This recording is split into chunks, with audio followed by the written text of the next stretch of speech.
So pushed up to close almost exactly at the market maker's expected move for the day. A couple bips higher, but not much. I think that's probably about it for the massive delta and gamma hedge that's been propping us up this entire time. And so with that falling off into tomorrow, we should start to see at least a lot more range intraday and over the next few days, it seems like. Obviously, we pushed up above the 62.52 resistance, fell back to it, and closed just a touch under it in the moving into the overnight session. Dollar down, continued down about 44 points today, and broke through the downside resistance there pretty significantly. Obviously, losing ground against the euro still, but a little bit about against the pound and the yuan as well. BTC down today about 75 points. Yields at the top end of the curve declining, outpacing the mid-belly of the curve a little bit.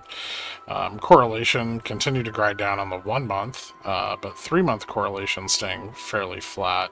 And this is where we might see a breakdown in the dispersion trade going into the couple of weeks prior to earnings.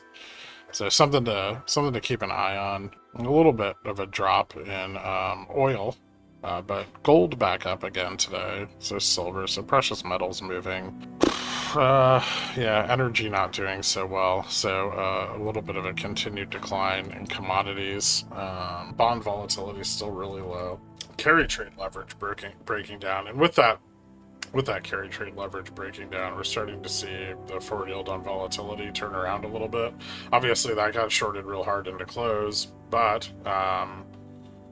the bond curve continues to rise, and that's going to continue to put demand on long volatility. And so I think probably over the next week or so, we'll see the forward yield on vol at least peak above positive briefly. Out of the money put demand still increasing as of Friday.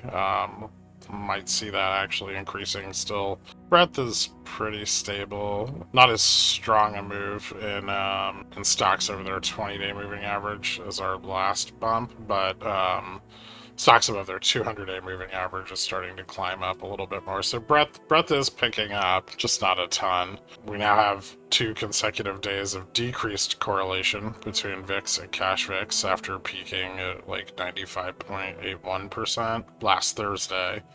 And as that continues to slide down, the chances of getting a spike in volatility should go up a little bit. Fed fund futures rising again a little bit today, almost pricing in 3 full rate cuts by January of 2026. A lot of this on news that Trump is actively seeking a replacement for Powell. Bear steepener down a little, but on the 10-2. But still above 50%. Out here, we've tested 6206, which is like my upside level. I guess we surpassed that a little bit, but we did close below it. And that was my next kind of blue sky target for an upside move.